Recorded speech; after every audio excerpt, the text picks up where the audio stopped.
This look from Sydney Sweeney is literally flawless. So let's recreate it together. I'm going to start with the eyes because they do look fairly simple. I've just started off by patting some P. Louise base all over the lid. I'm going to set that in place using my loose powder. This whole look is pretty natural. It mainly focuses on super glowy, luminous skin, sparkly eyes, and her eyelashes are her statement. But to be honest, Sydney Sweeney is so naturally beautiful that she does not need much makeup to enhance her beauty. She really doesn't have that much eyeshadow on, but she does have a little bit of colour. And the eyeshadow that I'm using is the Be Perfect Amplified palette in the shade Thunder. For the sparkle, I'm going to use the Jeffree Star Cosmetics Eye Gloss Powder in the shade Blunt of Diamond. This stuff is honestly so gorgeous. Now, I'm really going to pack this on with my finger. Pretty sure Sydney's makeup artist actually uses Half Magic, who actually did the makeup in Euphoria, which is super fitting for Sydney. She then has a little grey wing going on, so back in with my amplified palette, I'm going to use the shade AMP, and then just so everything looks cohesive, I'm going to quickly tight line with a black eyeliner. For mascara, I think she usually uses the Maybelline Lash Sensational. I don't have that one, but I'm going to use the P. Louise Tear Proof Mascara because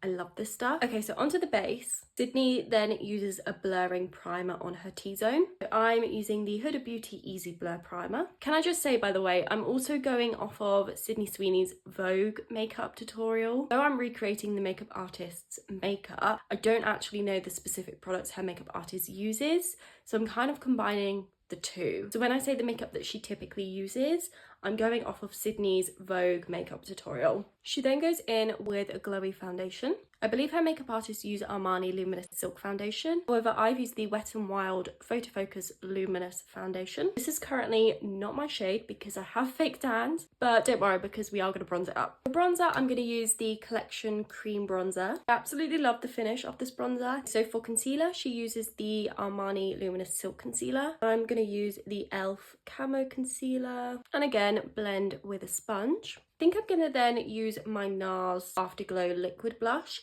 because this is super glowy and luminous. This is probably more on the pinky side that she actually has, but I think it'll be fine. I think it will give off the same effect. Then any excess on my brush, I'm just going to pop on the bridge of my nose because she loves a little sun-kissed look. So to set my under eyes, I think I'm going to use the Hourglass Veil Translucent Setting Powder. This has a little bit of shimmer in, so I think it will give a nice luminous kind of finish. Then for powder blush, I'm using the Be Perfect Scorched Blush Powder in shade Solstice. For a further bit of glow, I think I'm going to use the e.l.f. Jelly Pop Glow Stick. Bit of mascara on the lower lashes using Kiko's mascara in Maxi Mod. I don't ever do bottom lash mascara because I don't think it suits me, but that's what Sydney does, so gotta go with it. She then has quite an orangey lip on, so I'm gonna lip line with the Collection Lip Definer in the shade Nude Pink, and then fill the rest of my lip in with the NARS